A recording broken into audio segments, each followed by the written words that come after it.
This conference will now be recorded.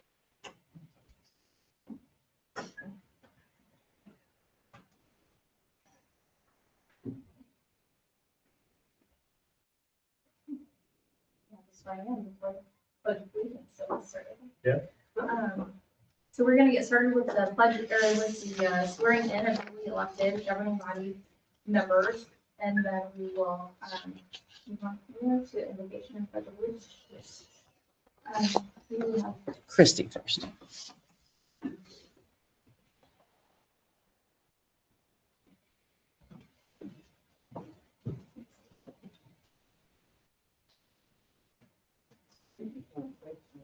Here, and raise your right hand and repeat after me. I, Christy Everhart, do solemnly affirm that I will support the Constitution of the United States That I will support the Constitution of the United States and the Constitution of the State of Kansas, and the Constitution of the State of Kansas, and faithfully discharge the duties and faithfully discharge the duties of council member for Edwardsville, Kansas. of council member for Edwardsville, Kansas. So help me God. So help me God.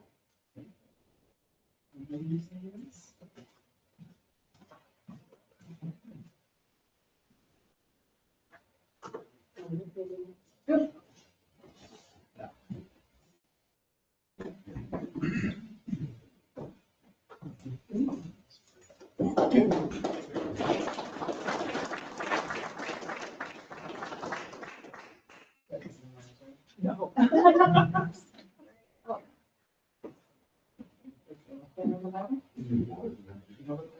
I, Margaret Schreiber. Do solemnly affirm. That I will support the Constitution of the United States and the Constitution of the State of Kansas, and faithfully discharge the duties of council member for Edwardsville, Kansas. So help me God.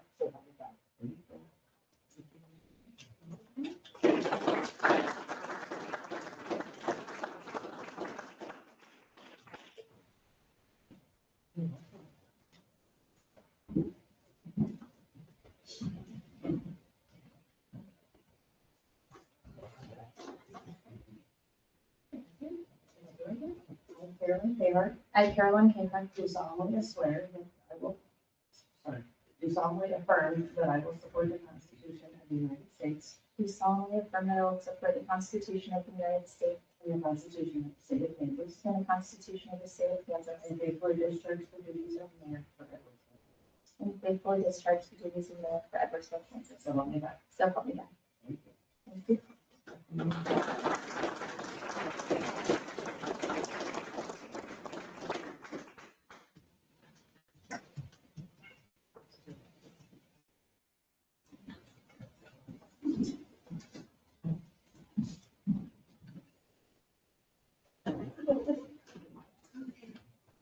Well, I just got a text.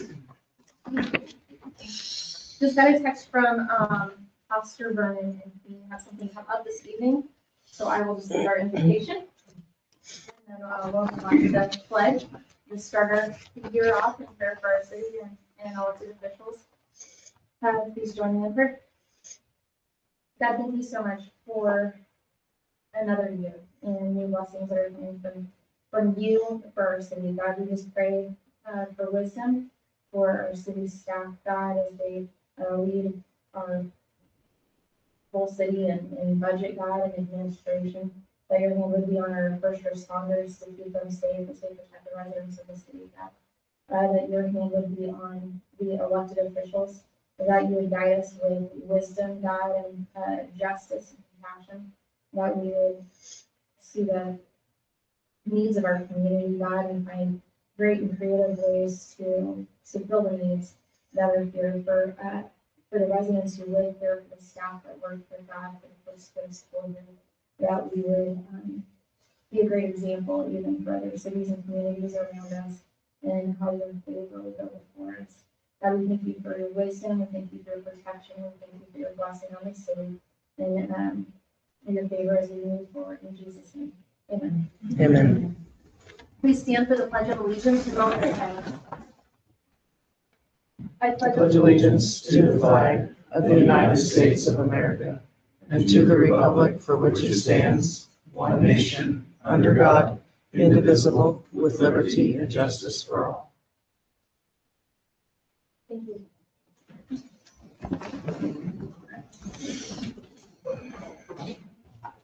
Roll call, please. Mullen.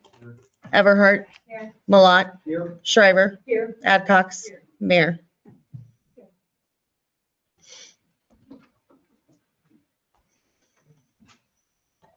Item number 1 on the consent, we're down to item 6 already on the agenda is our consent agenda. Approval of minutes of the regular council meeting for December 15th. Approval of statement of bills paid for $778,392.05. And the annual cereal malt beverage licenses is item C. Mayor, I make a motion to approve the consent agenda items as presented. Second. There's a motion from Councilman Malat, a second from Councilman Mullen. Will the clerk please call roll? Mullen. Yes. Everhart. Yes. Malat. Yes. Shriver. Yes. Adcox. Yes. Vote passes 5-0. Item number 7, requests or comments from the public. Just a reminder to start with your name and address. You'll have 3 minutes. When you have 30 seconds left, I'll give you the signal to wrap up. Go ahead. Steve Johnson, 507 High Street. First thing, I'm about to spend a lot of money in my eyes up on High Street. And I own a couple properties up there.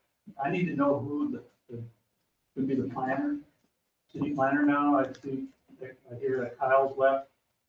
And I'll need to know, because I got a lot of questions, what I can do and what I can't do. So somebody would let me know about that. Second, up there on 6th Street, part of my future project will be involved with 6th Street. It's I guess it's a non-maintenance street now that goes down to that little tree trimming service. My plans for the property next to that, I'm gonna have to have a way to get down it and into the property. Meaning if I can't put a garage on that property from the High Street. So those are things I want to find out who I need to talk to. Also, since I fixed the water problem in front of my house, a lot of the water goes down the street, and now it flows across the street down there about 5th, just past 5th Street. The reason I bring this up is, Brian, you're gonna have a tough time coming up there. We get a melting, the water's running across the street, and your trucks are gonna have to do something. The culverts are plugged down the street. So I want to bring that up. Also, some people say this is too soon to even bring up, but the sooner you bring it up, the more I want to know, what's the city's thoughts, I guess I have to ask, on if and when this stadium comes in. How is it going to affect us? How can we benefit from this? Or are we just going to say, you do your little thing up there, let's leave our town alone? I'd really like to know, I'd like us to take advantage of that, if it's going to be where some people talk. I know it's not for certain, but it's not too early to talk about it. And the last thing, kind of some people say it's none of my business, but since I'm a taxpayer, I'd really like to know, I don't need details, but I'd like to know where we're at with our lawsuit. With the warehouses up there and the street. Because anything that affects the city affects me as an individual and my tax dollars. So, like I said, I don't need the details. I read all about it online already. So I think we got somewhat of agreement started here in November, but I hate to see tax property go up any more than it is. Thank you very much. Thank you. So there's questions, I'm sure staff can follow up after the meeting. Mr. Nelson will give you the answers. Any other comments for this evening? Brian Brashear, 745 River Falls Road. God help me.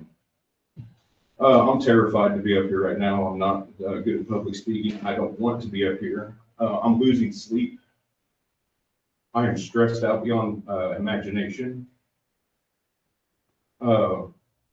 This is 2 years compiled of notes, my records of the torment and terrorism that I've experienced at the hands of not only the Edwardsville Police Department, but the city as well, because they allowed the property to be stolen back there, and we had to come up with $10,000 to save our backyard. That's another deal.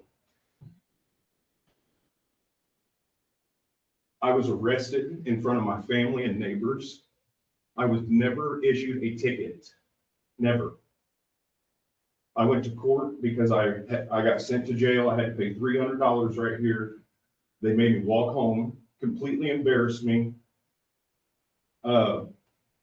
Captain Short lied on camera, lied under oath.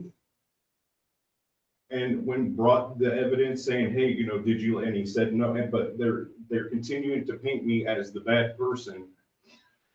I have been shoveling elderly people's driveways on 9th Street, and the police went out of their way to come and tell me to move my vehicle. And there's just cars lined up and down there. I wasn't on the snow side. I understand it's an emergency snow route. I used to work for the city. I used to push snow. I know what it is.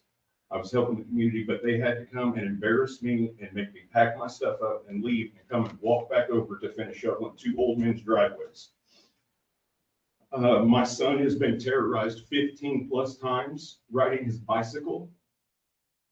He was given a $400+ ticket for picking his 8-year-old sister up 4 doors down from our house on our golf cart. I'm the only person in Edwardsville, Kansas, and possibly Wyandotte County that was forced and required to get insurance on a go-kart or golf cart, pardon me. Once it was made clear that go-karts are not permitted in Edwardsville and mini bikes are not, they have not been on them ever since, but I'm being punished for that continuously. My children are, they're terrified to even go outside. My 14-year-old son won't ride his bike. I guess the people that lead this community want my children to sit inside in front of TVs and watch YouTube all day. I'm the only parent out here that is active in this community with all the kids in the community, and I get beat down for it. I have child endangerment charges coming up this week. I have to go to court for my daughter riding a go-kart in front of my house. We do not have any sidewalks. We don't have any street lights. And we're playing. The daughter of the neighbor was on the golf cart, go-kart as well. No child endangerment. The officer who gave me the ticket is my neighbor across the street. His neighbors all ride mini bikes. They come to my house to air their tires up because I'm the only one with an air compressor. I'm being targeted, and I want it to stop. I just want to help my community. To be honest, we're looking to sell our house and get the hell out of here. I fear my freedom is going to be taken, and I fear my children I'm scared to send my kids to school because of child endangerment charges. I pay $5,700 a year in taxes just for my house. Thank you, sir. Thank you. Please make it stop. I think there's enough there for a lawsuit, to be honest. Have a good day. Item number 8. We have consider acquisition of a public works vehicle. And will we have Brian for? Yes. Yes, thank you, Mayor. Mayor and Council, you have item number 8, the background before you, and Mr. Brian Hutchins will make the presentation. Good evening, Mayor and council members. Glad to be here tonight. The recommendation is for the city council to consider authorizing the city manager to purchase a 2026 F-150 from Shawnee Mission Ford. Financial impact for this F-150, complete all-in-one, $54,824. That amount includes the installation and purchase of strobe lights, toolbox, two-way radio, decals, and all that associated items with that truck. The funds have been budgeted in the special sales tax fund for 2026. Staff's looked at this truck since I started 2 years ago. Quite a few repairs to it. One, first is the odometer does not work, so we're estimating that it's probably at 90,000 miles. but I can figure out when the odometer may have stopped and what I traveled at. So we're not current on the mileage, but we're estimated that 90,000 does not work. It has some other significant issues, major expenses. Transmission has a severe leak. We've checked into it. It's almost a $9,000 repair for that. I'm sorry, for the front end and transmission. It has front end bearings and joints that need to be replaced on it. So quick scenario on the repairs, it would be not about $9,000 in repairs. If this truck is sold, it would be sold through Purple Way. Estimating, looking at what these types of trucks are going for in this condition, approximately about $10,000 that we would improve from Purple Way on that. These bids were Mark and the Regional Council and Shawnee Mission Ford were awarded the bidder through that, so that's how we chose Shawnee Mission Ford on that. So staff recommends the city manager be authorized to purchase a 2026 F-150 and all the associated equipment with it for $54,824. Is that available now? It about 3 months on it. Does this include a warranty as well? Yes, it would be a 3 year, 36,000 bumper warranty.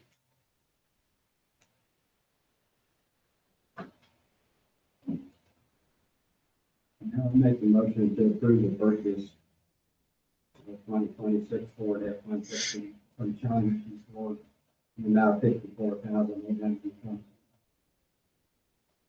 Second. The motion from Councilman Malat, a second from Councilman Adcox. Will the clerk please call roll? Mullen, Yes. Everhart, Yes. Malat, Yes. Shriver, Yes. Adcox. Yes. Vote passes 5-0. Thank you. Item 9, your presentations on the city's MS4 permit. Mayor, yes.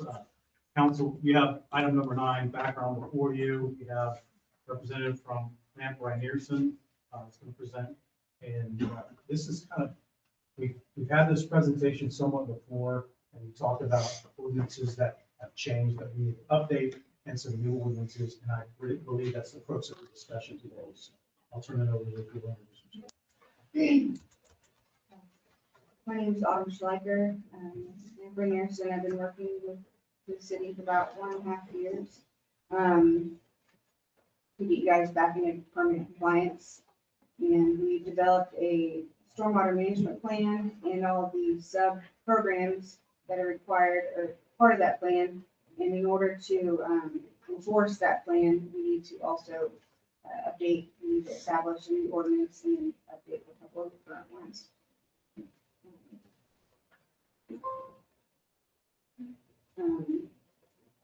What was that? So one of the new ones will be the illicit discharge ordinance. The MS4 permit states that only stormwater runoff can leave your city or stormwater drains and anything else included. And so this ordinance will list what's allowed, such as firefighting flows, car washing, floor drains, that sort of things. And it will also enforce, it will describe the program that we've developed where Public Works goes out and inspects the outfalls every year for pollutants. And then it gives them the right to trace any pollutants found upstream. And then it will also, we'll have to, work with Doug on this, and we'll have to create some kind of penalty, like escalated method, whether it's educating somebody if we found somebody was dumping paint down the storm drain. Provide some kind of education on that first, and then we'll come up with some kind of plan to address those. The second one is you guys already have a soil erosion code, but it currently sources an outdated, I can't find it, as standards. And so we just wanted to adopt a commonly used APWA, Kansas City Metro design criteria. There's nothing different about that. Every Kansas City uses this. And then the third one will be, the MS4 permit requires water quality to water quality design criteria. And so we don't have to like create a brand new design criteria manual. The most commonly used is just to adopt the MARC and ABWA's best management practice manual. And we want to do the 2012 version, not the one that just recently passed this December, because it hasn't been used yet. So we want to use this tried and true used manual. It just creates, it gives guidance and procedures and calculation worksheets and options for developments. But let me back up. This is for non-residential developments over an acre. If they're coming to develop on your land, they have to have some kind of water quality component included in their stormwater system. So adopting this manual, giving guidance and to do it. So we are going to be working together in the next couple months to get all these updates done, and then we plan on having a workshop, I believe, in April, and then with all that, we're asking for adoption. But other than that, everything else is going great with the program. I know one of our non-compliance issues was permit submission and some of the inspection compliance and that sort of thing. You've caught us up till now, and this is somewhat the next phase of getting a new ordinance adopted, plus amending the stuff that we already have. And that will complete compliance piece that we needed, that the state requires. Is that the gist of the So we were fairly far behind, and we're quickly getting caught up. We think we're in good hands, and they do this all over the metro. And help. We're not the only city, but we've been working hard, and I know Doug has been working with Autumn and trying to get the best plan.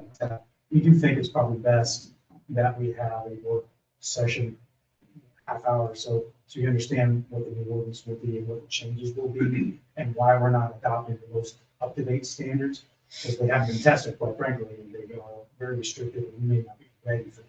So that's why there's a reference to the 2012 version. So you should look forward to that in a few months, have a session on that before we adopt. So are you looking at this updating ordinances for the city? I don't understand this at all, what's going on here. This ordinance for the city to satisfy state requirements? Yes, yeah. And it actually comes down from federal, it's an EPA Clean Water Act requirements. And they give Kansas the right to enforce their program, and then the cities have to. Yes, it does, yes. And what's this costing us? Well, hey, don't quote me on the number, but we did pay Lamp Rynearson to be our consultants on stormwater protection and under the Clean Water Act and that sort of thing. So we paid them. We started with our contract last year, I believe.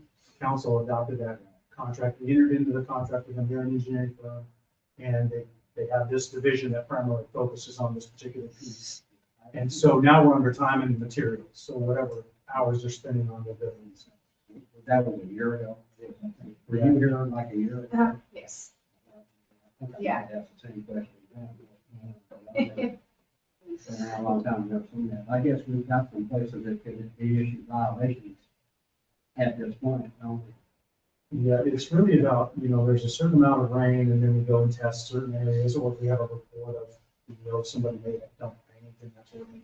And we have to do some of these things she's speaking of, is testing and then reporting compliance. And so there's a series of things the city has to do. But at the same time, we have to have some of these legislative pieces in place that are now either outdated or we don't have at all, which is part of the compliance program that we adopted. I'm driving around, I've noticed some clearing going on here and there, and some silk fences up here and there, and different places I won't say where. That's gonna try and help remedy that problem. Yeah, hopefully. I mean, anything that's an acre or more is supposed to have a state. So if you guys wanted more stringent stuff, you're welcome to, but it's not required. So we're gonna do what's required.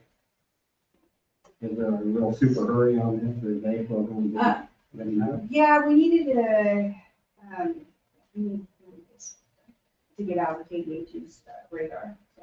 we just- So will we be kept up to date on what your findings are, so we can have time to really study it before we start thinking about that? Yeah, we're not doing any testing. This is compliance with state regulations, so we're doing legislative stuff. That's what your body will be doing, is passing ordinances and laws. And that sort of thing. Then, as we are already doing testing when it's required of us. And we have been doing, we just weren't doing it very consistently. Oh, the TMDL testing for, on the, yeah. Okay. Not to put words in your mouth, I think That's, this was a kind of a, somewhat the narrative previously, that there was some misconception that we're out there doing testing and that we're here to report the test, and we should adopt regulation based on testing. That's not what it is. We're required to do the testing regardless of what we have in place today. We're still required to do the testing. This will just update some of the enforceability of some of the things and clean up some of the things that have been completely outdated, that are just not, well, they're outdated. That's simple as it is. I guess. Maybe to simplify it even more, we've been out of compliance for a significant period of time. We spent last year on what I think we would call the low-hanging fruit, the testing and the reporting and the communication of such. And we're in compliance in that regard, but the other piece we're not in compliance in. And that's, as the city manager knows, the legislative piece. So that's the next step. We'll package it, bring it to you in sort of a discussion item format. And we can figure out what's working and what's not, and then we'll bring something ultimately for adoption, hopefully by April is what the time frame we might pursue. We've been in contact with KDHG. They know that they're well aware that we're out of compliance, but they're also well aware that we'll get back into compliance. So they're giving us a grace period essentially. Thank you. Thank you very much. See you guys See you soon. soon. Thanks. City manager report. Yes, council, well, welcome to 2026. And of course, between now and the last time we've met, plenty of announcements and lots of things happening. Some of our community members are at least one curious. But I did think right away that it drew my attention to a presentation that I had seen from some consultants that are working on things all over the country.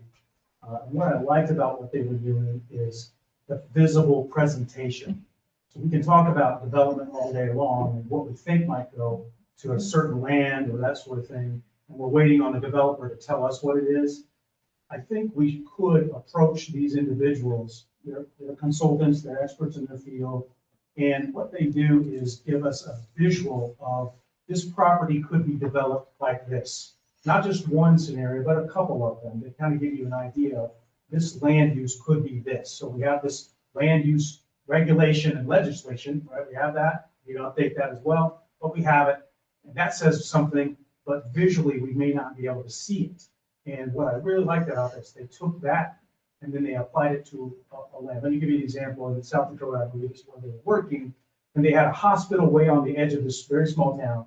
And then they had some other, the other side of town, but their downtown development, think of a small, maybe a Bonner Springs example, where they had a bunch of empty stores, but they had this activity way on the outskirts of their town. And so the idea was to campus that whole thing in their downtown area. And so what they visually, they showed one rendering of it, they showed several, and they put these buildings, and as they made discussions, they could change that building. And they could move it around, they could show you specifically kind of what's happening on that property, happening downtown, what you can do with these other buildings. And I just really liked the visibility of it. I worked with this group long enough, some of that really helps. And I'm not saying, hey, it has to be a big store or whatever these things are. It just gives you ideas that, hey, this makes sense to what we would like to see. And you know, these would be done in open, and people could hear them, and you could just take their advice or not. But it would cost to have a consultant brought on board. What I'd like to do, if you have some interest in that, is reach out to them and have them give us could they do an introductory proposal? And they come in and just say, this is what we do, this is how we do it, and this is kind of what you would see. And then maybe we could consider, if we like that approach, we could consider retaining them formally. And so if you kind of get my grasp, is they put the buildings, it's almost like an architect rendering, that sort of thing, but they can move them around and they can suggest, based on the land use and our regulations based on that land, and what could possibly be there, they will formulate these buildings and the layout of how you might want to, if you want more green space, if the town likes certain things over certain things, we certainly have opinions, and I think they're quality. And so they could bring that based on a strategic kind of feedback. If you will. So what I'd like to do is, with your kind of nodded consensus or whatever, I'd like to reach out with them, make some introductions, and then see what they could offer, and then maybe we could move forward, should we so choose, if you think that would be beneficial. Do you think, so if they'll paint the picture for us, but then without having someone over economic development, what would we even do there? Shouldn't we have that? Well, in place? in a sense, we still are working with some of the economic development wise. We have a good partner in that sort of thing. We've communicated with a potential consultant about coming on board. It's just a matter of, we had to wait past today. I may know something in this next few days and how we're going to approach that. But that would be, yes, they would work hand in hand regardless. And I think that what we could do, if we have a plan that's presented, you know what, hey, I think this would be good if we could have this and that and these kinds of things. So when people do come forward, maybe it's not the absolute cookie cutter thing, but hey, this would work there. It makes sense, and you know why. We have something to reference, right? It's not just we're waiting on some developer to say we're going to put a big, tornado tower or something up there. We would have somewhat of a visual plan, and then of course, in our situation right now, we say, hey, this is somewhat our visual plan. This group appreciates this kind of development, and therefore any pursuits should be related to that, if that makes sense. Rather than just, well, we have these incentives and we have this land and we have these regulations, because that's exactly what we're doing right now. And so I thought maybe as a step forward, we could just have a vision. But of course, that would be our economic development person, should we be able to retain one, that would be part of their job in working with Minot EDC.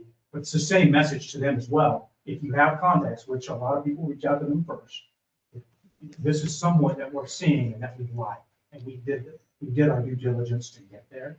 And again, the risk is we may have to pay them to come and give us a presentation, and then we don't like it. That's the risk. But it's maybe well spent. I really was impressed with a couple of their projects, and I thought of us immediately when I was at their meeting. I think it might be a good idea to bring them in, but after we get the economic development person, so we can kind of prep them. What we don't want to do is spend the money and then not like what they bring in. But if we have the economic development person, first of all, they might be able to do this for what we're already paying them. But then even if not, they can steer that ship to make sure we're not wasting money on a design that we really want to adopt. And then I think that right along with that is our comprehensive plan. I went to our planning commission January 2025 asking for an updated comprehensive plan because ours doesn't make sense with our city anymore. There are things that are just flat out wrong in it, and I don't believe that they took one step forward on that. I would say, just from the reports, there's been some resistance to that. Remember, we tabled that and sent it back to them with specific instructions. And then we tried to introduce those instructions, and then it got delayed. And then the last recommendation was, how about we start over? Because I do believe, and Mr. Gerber's been attending those, I do believe that some of our incorporated references may be in error. It's just not being done right, and that sort of thing. We've had a lot of players involved in that, from contractors to, I would say, forgive my police verbs here, a rookie, a planner who just kind of tried to rubber stamp the previous person's and then try to learn it because it was his first job. And so what we have is maybe some things that haven't been caught up to more, number one, our own local standards, but as well as some just pretty universal standards in land usage and overall community development. And we knew we were going to have to address that. And we knew contractually that was going to be a very expensive piece. That's going to take a lot of involvement. But I think, correct me if I'm wrong, the final recommendation is, how about we start over? Every year, you're to annually review your comp plan. You do that with your planning commission. So it's being done anyway. but it's somewhat, hey, let's kind of put this template and let's start from the beginning and go through these sections and bring about those notes that the council gave. Because when you table something like that, you give them instructions.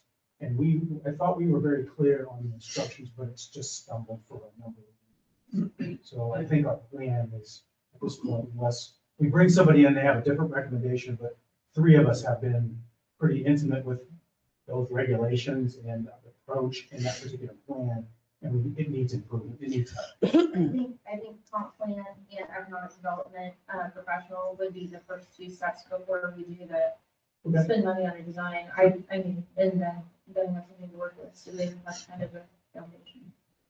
And feedback, thoughts? Any progress on the city planner? Yeah, we've advertised, we had a pretty good response. We took the 4 or 5 this week.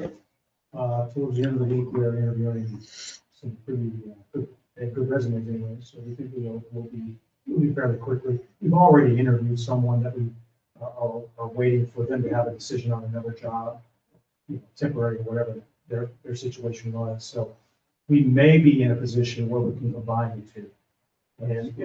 And so when you talk about city planner, you think of all the regulations and how to do something on a piece of property. When you think about community development, that also goes with economic development, right? Those pieces are really intertwined in a lot of ways. So it does make sense, as long as the volume is at city, right, that you can actually do the work and get something done. If it's at this pace that we have seen in the last year, it's picking up, but we think they can do both. And so when you get the right personality, the right experience, maybe we have that. That's a maybe. But we try to pursue that as well. But the folks we have coming up towards the end of the week to interview are more planner oriented. So we just have to keep moving forward until we have an answer. In my opinion, that's priority, that's a high priority to get that seat filled. And if they can work relationship with economic development, absolutely. And 2 birds with 1 stone.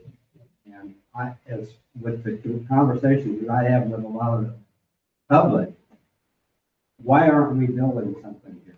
Why aren't we, I mean, we had a comment earlier today, why isn't something happening if you get some cash flow? We approved 3 cereal malt beverage licenses tonight. 3. Okay, that's gonna give us a whole lot of revenue. Okay, you're in buildings that have gas stations and Subway sandwiches. We need grocery store, we need some kind of a market, we need some kind of a development up north. We gotta go. I think we need to really backpack on Buc-ee's going across the road from us. Arrowhead West, I'm gonna call it, possibly going in. All of those things, why aren't we capitalizing on that in Edwardsville? Everything, and I say this at every meeting, everything that's north of I-70, west of 98, east of 98th Street, and west of Lake Forest. We have nothing there. That's me on my soapbox ranting, but I think it's the planner, economic development is one of the big things that really needs to be considered quickly. All right, I think that's much time on that. I think what we need to be aware of, some of those people desire a good salary. So we need to be aware of that and steward of this money.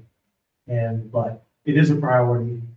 We've met with all kinds of obstacles. And I think we're on the right track, though, in a number of different ways, in the sense that, yes, we have these developments going around, and at some point, they're going to look our way. But it'd be nice if our infrastructure was in place, such as our roads were improved. We have a plan for that, right? And when I look to go to a community as a business owner, I'm going to look for those things. Is my road in good shape? Is there potential for more housing because I sell something and I want more people around? So we have those things, and I think our future is right. We need to clean up some regulation. We need to make some of our processes. I'll say it right away. I've said it before to the mayor, is I believe our planning commission is too large. It is a result of the administration form that even, we have part-time.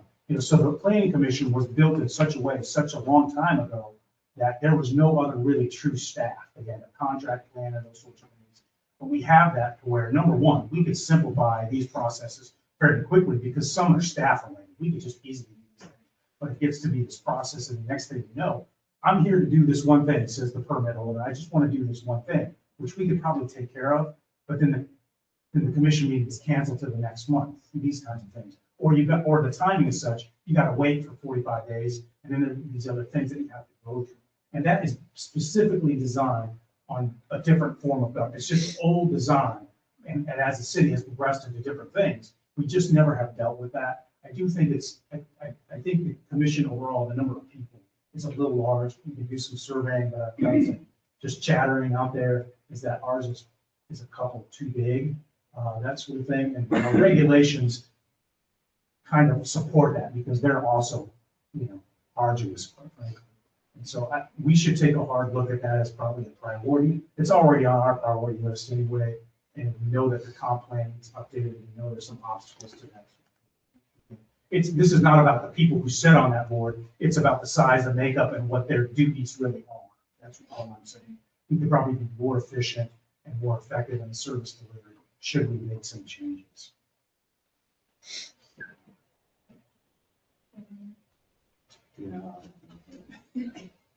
I can, but I will. I gotta do this nicely.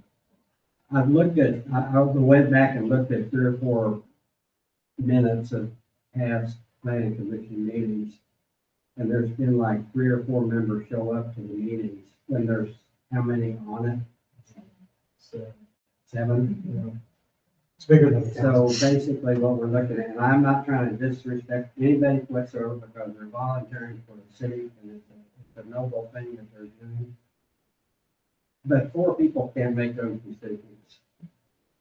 I don't. And, that can push something from their office, from their positions to the council. And I think that your idea is coming up pretty good. We could make some changes on that, where we could streamline a lot of that process, where it doesn't. This is my opinion only. And if you agree with me, cool, and if you don't, cool. That's what I feel about it. I was on the planning commission in the 90s. When Edwardsville went from about 900 people to up where it is now. I was on the planning commission at that time. And it was a viable, good committee at that time. And we worked with some pretty fancy firms, Howard Needle, Stanley, we had Dan Van Patten, we had the Murray Roses, we had all of them that got this process started for Edwardsville. And maybe you have a point, maybe we haven't outgrown some of that, where we can bring a bunch of that stuff back in the house. So I'm in agreement with you on that, but I do not want to disrespect the people that are volunteering their times to serve for the city. I'm going to leave it. The planner and the bill and the company. That's what I'm. So thank you. Councilman Epps. Councilman Schreiber.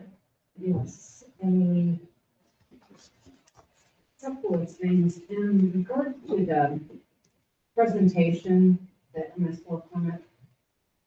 Can you remind me, the city, of the hazardous waste now with Wyandotte County?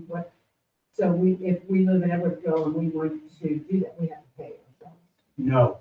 No? Nope. The city got its first bill, and it was supposed to be 2 years ago, but we got our first bill from last year, just a few $100. It wasn't that expensive. So you go and present your license or tell them your address, and at the end of the year, they'll bill us. And it's negligible.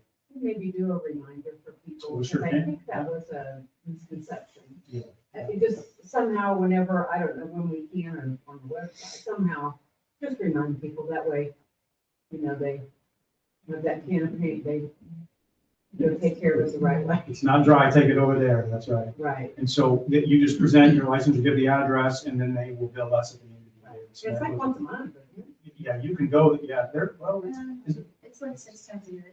Oh, okay. at the has waste. Now, they have their dumpster days, which we had 5 or 6 people go to their dumpster days and dump stuff, which we encourage. Take your stuff, dump it out here.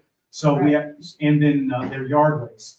So where the recycle and yard waste park, I think it is, that's another place where they write down your address or they take your license and scan it or whatever. They will bill us. Those are the 3 that we agreed that were not Wyandotte County services, they were KCK specifically, and that Bonner Springs and the city of Edwardsville would pay their share based on the usage per resident as they went. They're only, if you use it, then they bill us. And we pay. Oh, okay. Yeah. It was somehow, or Yeah. something, Yeah. something. So, You know, it's still open. right, right. I'll get that list. And then the house on 110th and I-70 up there. Yep. Is that soon? Yep, soon, very soon. I've seen some activity and I'll deal with Brian real quick on a date. Wednesday. Ooh. There you go. Ask and you shall have a destroy it. And that is going to be demolished. There was- Demolished. And we pay for that, We do, well. but we bill the owners. And where were they on their taxes? Were they up to date on their taxes? I think the previous year they were, this was a short sale type situation, but not, they didn't go through with it or something, the bank still owns that, I think it's up to date. Now, that'll be restored to some, the land will be restored, flat as can be, and, probably reseeded, it should have some character of a yard, so it's not gonna be junk just laying around. Casey's would be nice. Who's that now, I'm sorry? Casey's would be nice. Casey's, okay. We call them? I thought maybe even pizza. They still have that pond up there, that, they fill that in, or is that, I don't know, on the pond behind that place? well, it kind of goes to the side, and that everything's still on the ground, so. Yeah, I don't know. Brian, have you been up there? No, I think the pond may have been in line with when they ran the sewer through. No, There's no pond on that property now, no. there used to be, there used to be this now, but. Yes, we'll put it on the tax roll. What is gonna be the cost for that? What was the bid? 30-ish thousand. I think it's just, 30,000? I think it was just under that. There was a lot of asbestos, what's taking us long as the asbestos was in there. It was at a critical error that required some more stuff, that they just wrapped it up, Friday, the asbestos removal. And how much range is that? Yeah, that's a hard question. I have no idea. Do we have any idea? We just are concentrating on the house. So. Several people are like, what happens after all this? Well, the bank, UMB, I believe is the bank, still holds a note on it. It was a foreclosure of some sort. Right. It has to do with Compass and Right. Vernal Bay, those folks. So we will get our money back. At some point, yes. When they pay their taxes, Yeah. then we get our portion of that, so we have to bill for demolition.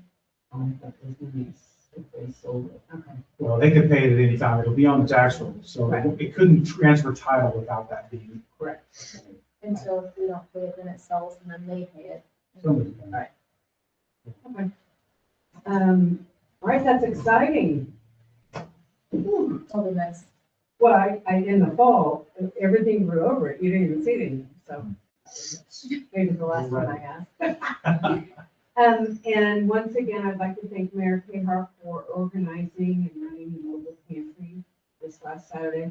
It was cold, a lot of people there getting food there for the families that are in need, and Mayor Cahar has organized that for 6 years.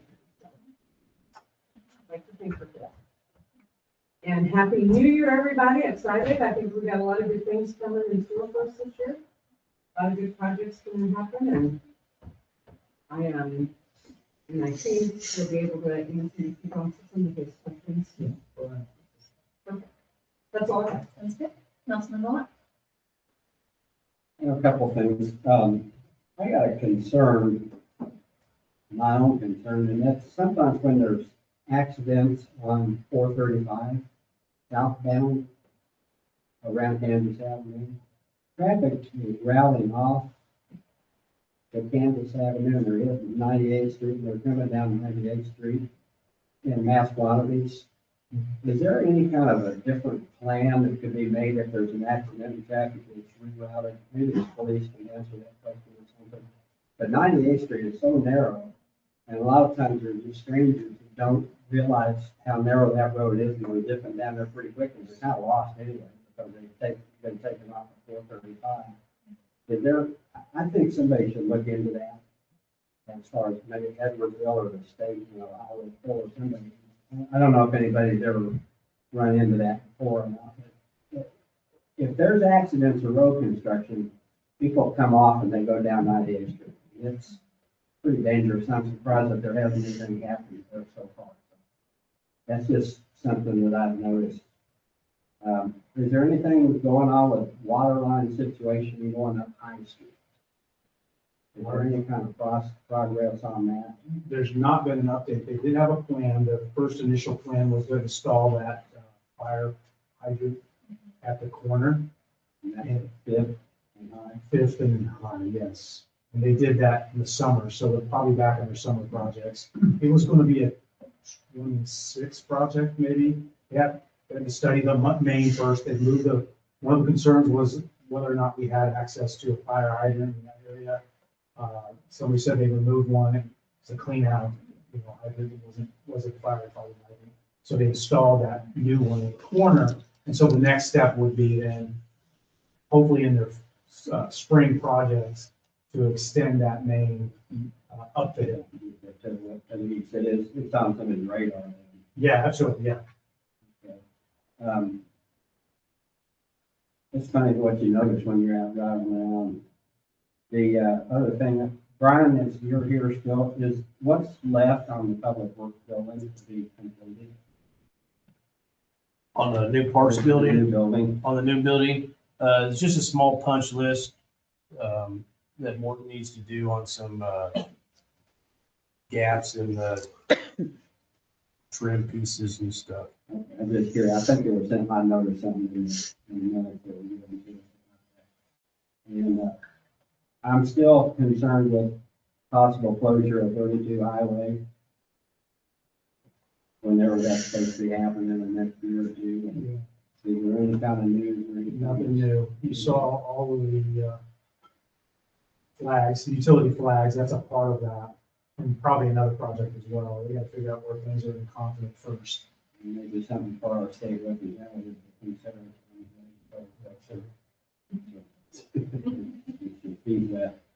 Keep our highway open.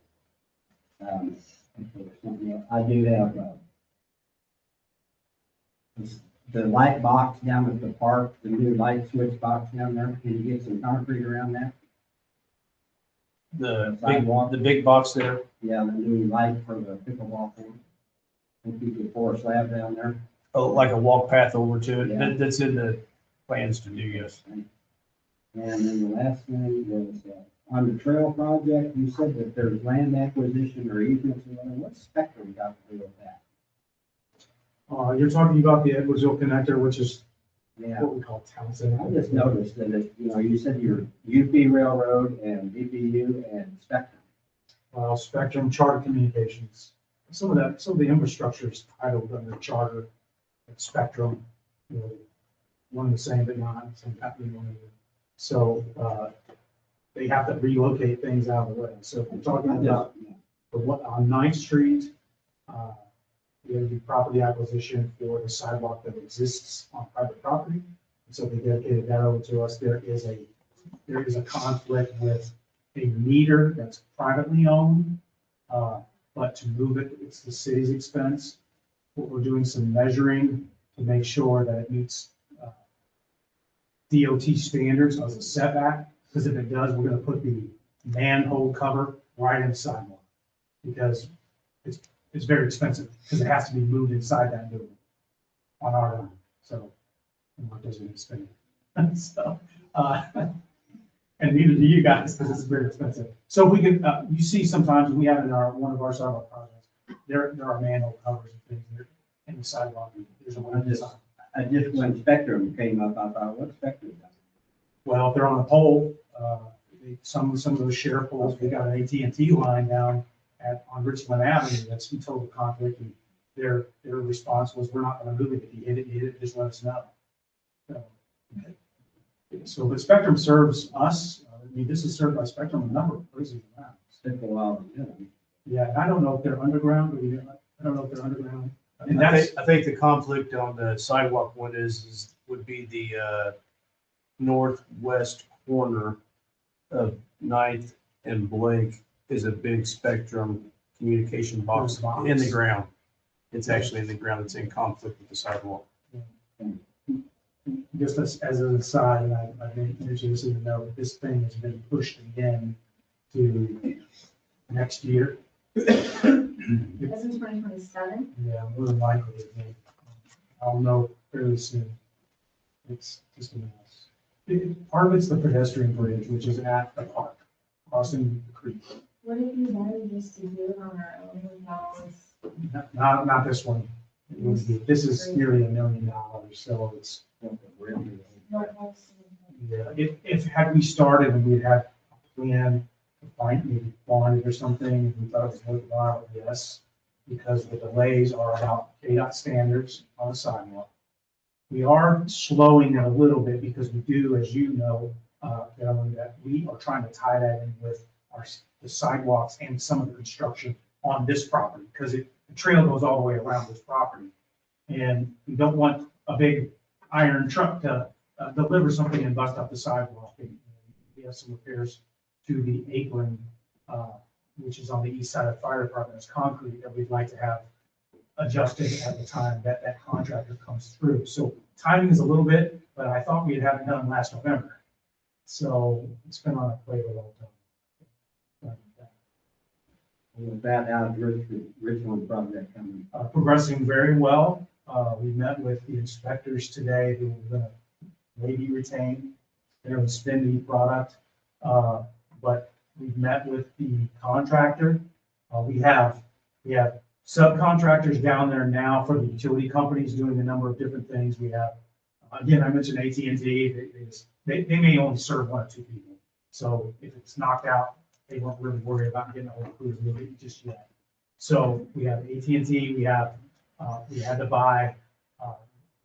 We'll have to pay for. Atmos has a private easement on the north side near Harps. It's actually right near where our street is.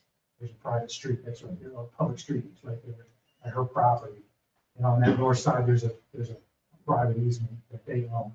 That's why the city wants to own easements, quite frankly, is because when we tell them to move them, it doesn't cost us. But when they own them, they're abandoning their property that they own to move it to our project. Therefore, we pay the cost, about $173. So it's fairly expensive, but that's all gas, and gas is running on the south side. And so they're in the process of doing that. They've moved, since it's all been engaged, they've really moved fairly quickly. We think we're doing the cross pipes now, drainage. They built a cross drain. It's a culvert, concrete. It's prefab, and they built it with the wrong rebar. So our contractor paying attention rejected. So it has to be built right. So they'll pick that up in about 3 weeks. So that they were going from one to the next and would have progressed. However, there's going to be a little delay, but you should expect that. March 1st, we think they'll be excavating, because we got some hills, so they're going to take those down and square that up and straighten it out. The grubbing is what you're seeing now. Is not the city grubbing, it's part of the contract, but it's the same harbor masters who's doing it, and they're finishing that part of it up. But I think utility-wise, there was a little delay, which is a common sentence we use around here, but now we're rolling and things are happening. So we should see some pavement late spring, and so done by the summer. They have till September, I'm sorry, is that right, Brian? I'm turning Brian here. But yeah, September is our end date. And the project will be finished. Yes, I hope so. We lay that curved sidewalk and a full, nice paved road.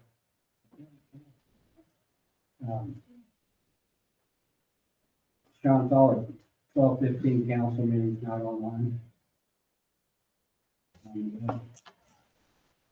I'll check it tomorrow. Everyone's been vacationing on duty lately. That's where I go back and look at it. That's all right. I think I'll put Warren on. Councilmember Hart. Councilman Warren. Happy New Year.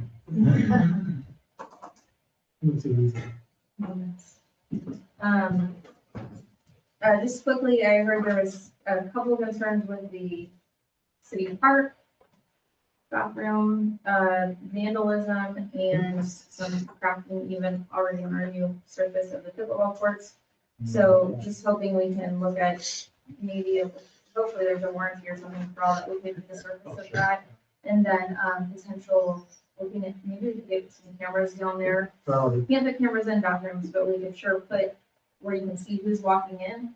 Potential, maybe we could do a reward for the conviction of somebody. I take it very seriously when people are destroying public property that's stealing from all of us, or all of our residents and our tax dollars, and, I'm trying to make an example of somebody doing it. We've got, Let's get it shut down. we've got, We caught him? it's bigger than you think, yeah. Really? Yes, Let's get that on social media. well, we can say we made an arrest. But we can- I'm not saying post their picture. Yes. I'm saying let's put it out there so they know that we're not in their surroundings. That'd be great. The chief may be already working, on that. That's kind of his thing, so, yeah, they were quick to turn that around. As far as the cameras, this is something that's been on our radar for quite a while. There's no internet down there. So we have that problem. We will kind of try to tie that in with what we purchased with the city hall and the fire station. We'll have that stuff for the fire station first. So we have a meeting tomorrow about technology, and so we're gonna include that, what we can do with the park situation on the cameras. Sounds great. Yeah. Perfect. I appreciate that. Edwardsville Mobile Pantry, we had another really big month. Over, I think, 165 families sign up, and we were able to distribute 11,292 pounds of groceries to 659 people. And so I wanted to thank our team, our community partners, everyone that chips in to make that happen every single time. I hear from members of our community who are hurting and having a really hard time, and this just gives them a handout.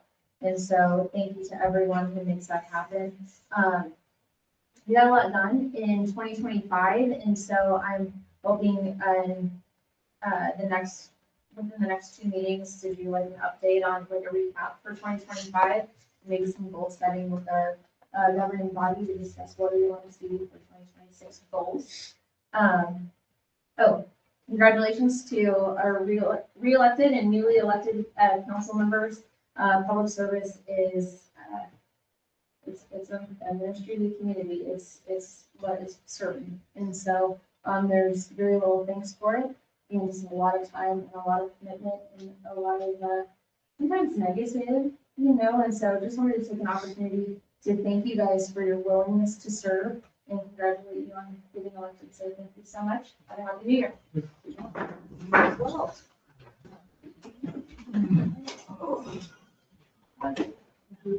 Fine, right?